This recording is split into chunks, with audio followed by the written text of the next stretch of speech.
Yo, what's up? Hey, this week on Brothers We Are Not Professionals, we actually have a sister. That's right.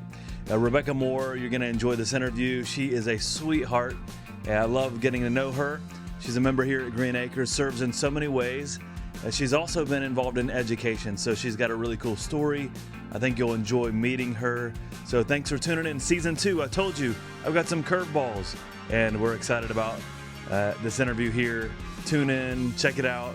Love you guys. Appreciate you supporting the channel. Brothers, we are not professionals.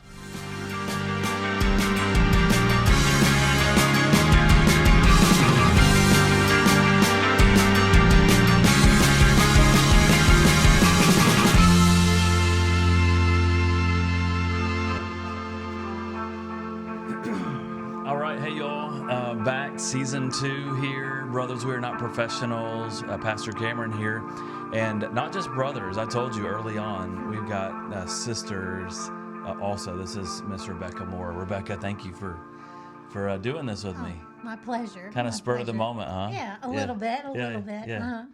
Well, I will say that Rebecca's just a sweetheart here at Green Acres, where I pastor, and that she serves in so many ways. So maybe just tell folks that are watching ways that you serve here, or maybe even ways you've served in the church just throughout your time going to church. Okay. Well, currently I serve on the ladies ministry team with Melanie, your wife, and 2 other ladies. And we're planning our retreat in April, so we're excited about that. We try to find things that we can do together. I also serve as the recorder or secretary for church council and during church conference, which I do enjoy. I enjoy being kind of in the know of what's going on. And in years past, I've helped with the children's ministry, Sunday school, just a lot of different things. Yeah, I think, if I think about your skill set or, how God's blessed you, you're very studious. And you catch details, like writing, whatever. So you kind of keep us organized, and it takes those kind of folks to keep it going. Well, tell me a little bit about just your upbringing and where you were born and raised, and mom and dad, all that. Okay. Well, I was born and lived most of my life in northern Ohio, right outside of Cleveland, along Lake Erie. Yeah. I'm the oldest of 3 children. We had wonderful Christian parents. Yeah. If the doors were open at church, we were there. Yeah. And my dad, in later life, I became their caretaker.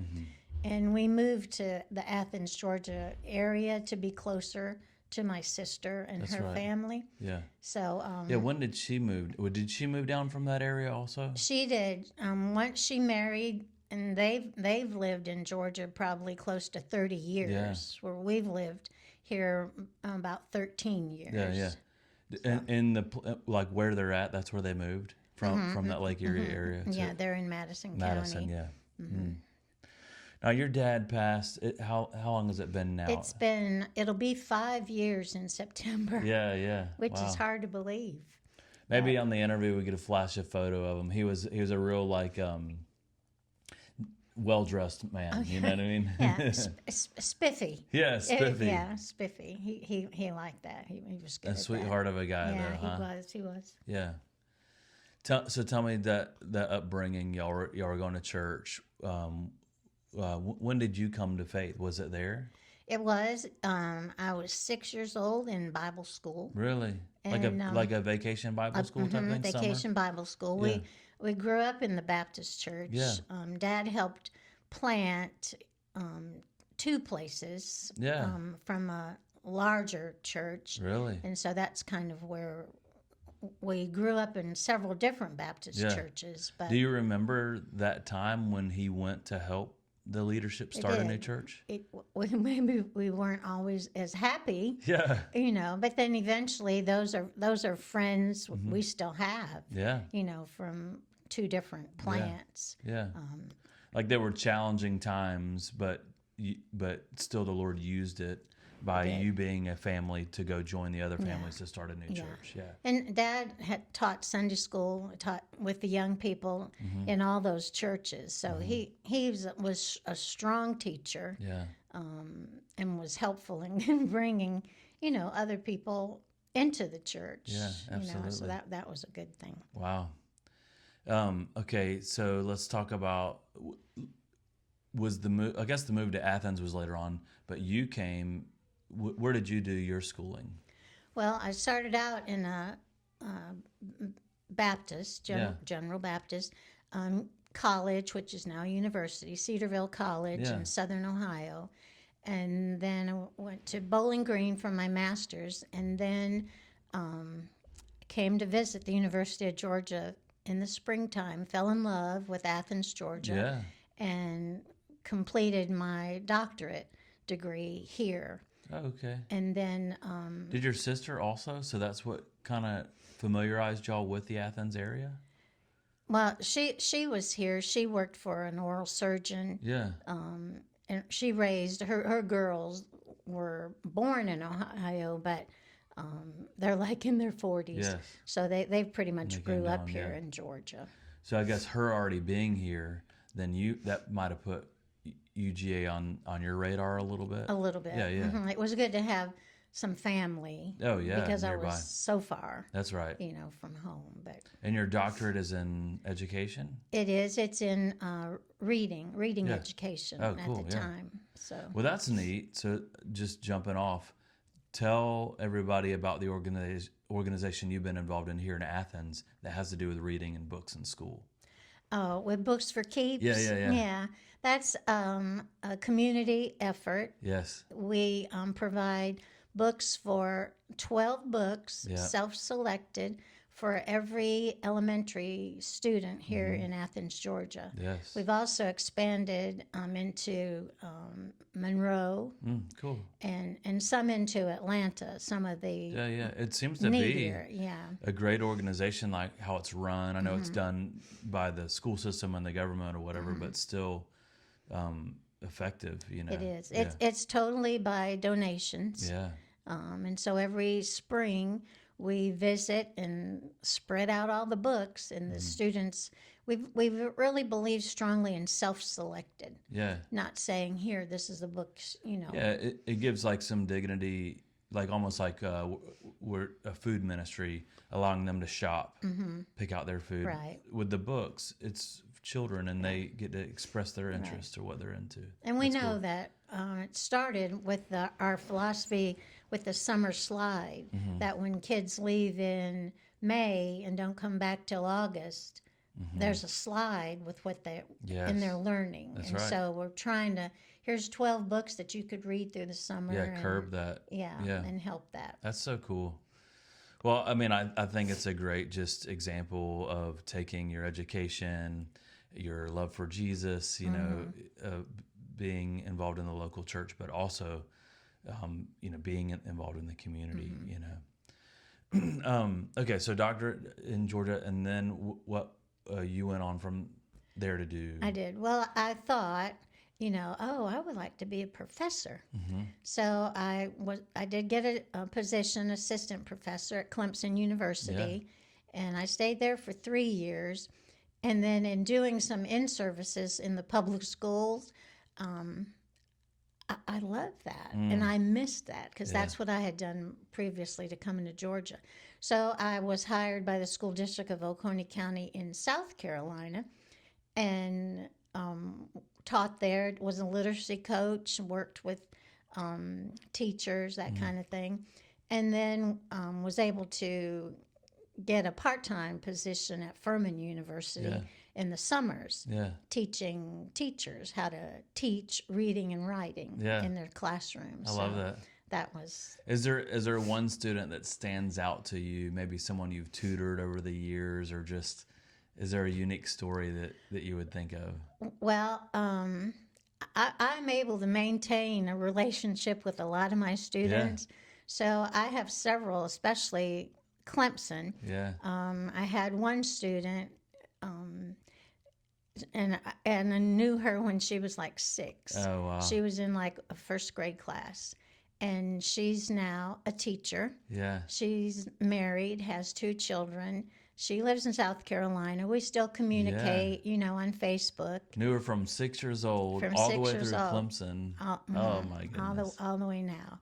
And so it's just I consider them my children. Yeah. I never married, never had children, but I've had hundreds of children in the school system. That's good. And then when I've worked with teachers and they've had children, then they all kind of become, a part of me. Wow. So. Wow.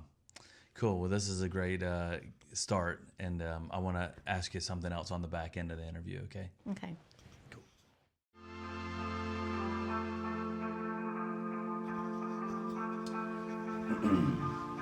All right, we're back.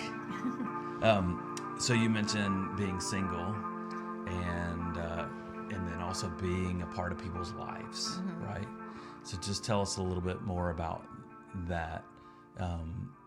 How you believe God's used your singleness. Yeah.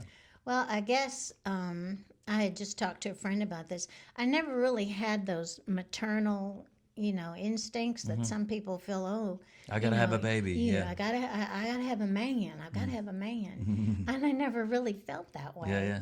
I have good friends. I've lived a full life. Sure. But it's been a benefit sometimes to be single. I was a caregiver for my parents. I've helped with all my nieces and nephews in different ways. I was able to travel. I didn't really have any, ties. Yeah. But I have a lot of good friends. And I can share. Recently, I had shoulder replacement surgery, and I had caregivers. And finally, after 3 weeks, it's like, I'm firing all of you. I'm independent. I'm used to living alone and doing my thing. So thank you so much for helping me. Yeah. But I'll go back to your life and I'll enjoy mine. Yeah. So. Well, I appreciate that, and I love that you're willing just to share that, because as a pastor, I feel as though, number one, the Bible mentions singleness, and number two, it's my responsibility to minister to all shapes and sizes. The church is not just, about, marrying folks and married couples. It's really how does everyone serve the Lord? But I think uniquely a single person, just like Paul talks about, just has a little bit more of a freedom to do so.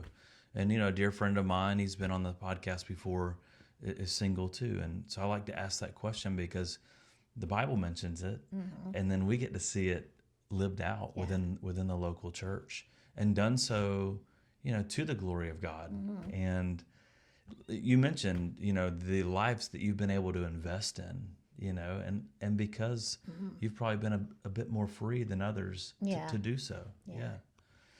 So tell a little bit more about that. Like with my friend that I mentioned, he felt as though he was able to really disciple other men within the church, from youth to college or whatever, because of his singleness.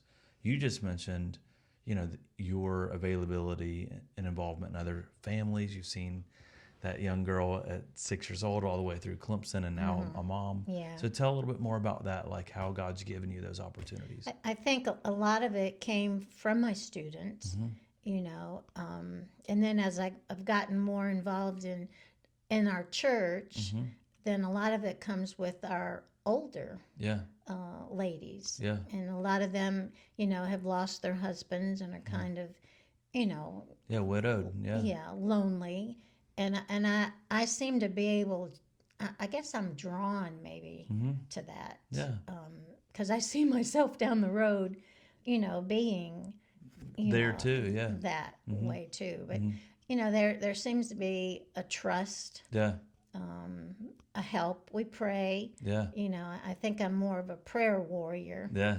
Than, because I'm sure I don't have any experience. Yeah. Well, like we refer to my friend as Uncle Bobby, and I'm sure that in many families you are, like an aunt. Yeah. Or a grandma, and you're able to be that person, not only praying for them, many times that's like I don't know what else to do for them other than pray for them. Yeah. But you're in their life, you know. I think of even a family here at the church that's adopted some children, and even your investment in their life too, you know, just available to help in that way. Yeah.